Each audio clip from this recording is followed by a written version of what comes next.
In this video, we're going to take a look at a magenta ink by Sailor, their Kobe number 6. Now, as always, there's timestamps down below so you can skip around, but if you've got the time, I'd appreciate you checking out the entire video. Also, down in the description is a link to the magenta playlist, so if you want to find more, you can find that there. I'm an ink guy, and let's get into the first writing sample done on 90 GSM Clairfontaine. No bleeding, no ghosting.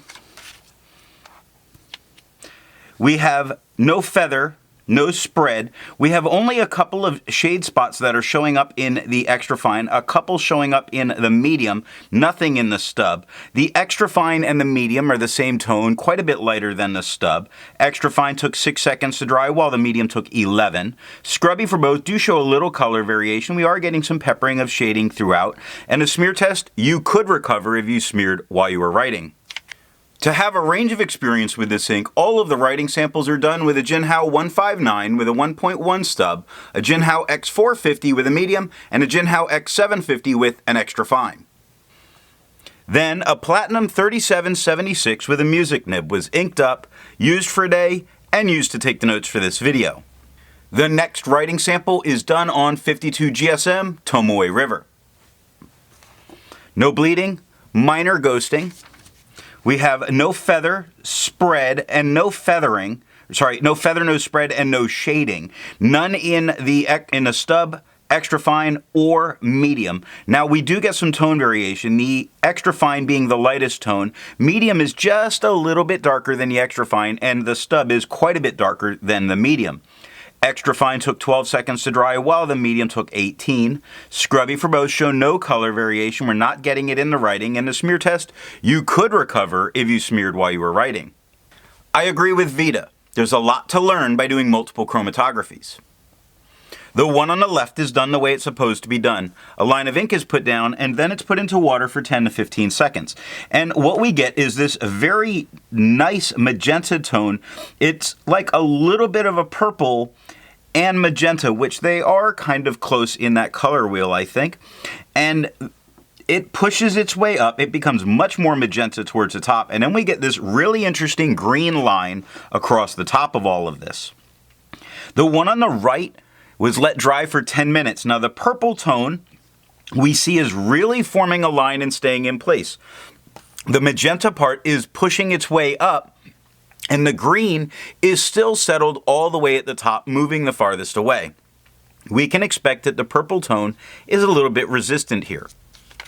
The next writing sample is done on 80 GSM Rhodia dot pad. No bleeding, no ghosting.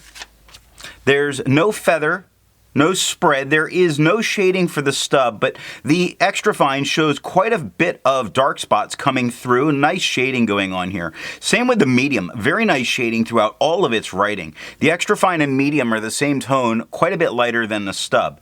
Extra fine is 7 seconds to dry, while the medium's 12. The scrubby for both do show some color variation. We're definitely getting it in the writing, and the smear test you could recover if you smeared while you were writing. Resistance tests are done to see how this ink could be expected to perform on a page, and more importantly, how hard it may be to clean from your pen. The smear is allowed to dry for 3 days before testing it. Looking at the highlighter, I feel very confident using this in a note-taking situation because it really is holding together fairly well. Water is moving most of that magenta out of the way. The green's gone. We do see some of that purple left in place. Now, it only took water to get this out of my pen. Pen flesh is doing a little bit more than water, and it's only 30 seconds that a drop was sitting in both spots. 1/3 bleach solution is annihilating it, but you're not going to need it to get it out of your pen. The next writing sample is done on life paper. No bleeding, no ghosting. We have no feather, no spread. We have no shading in the stub, but we do get those dark spots coming through in the extra fine again.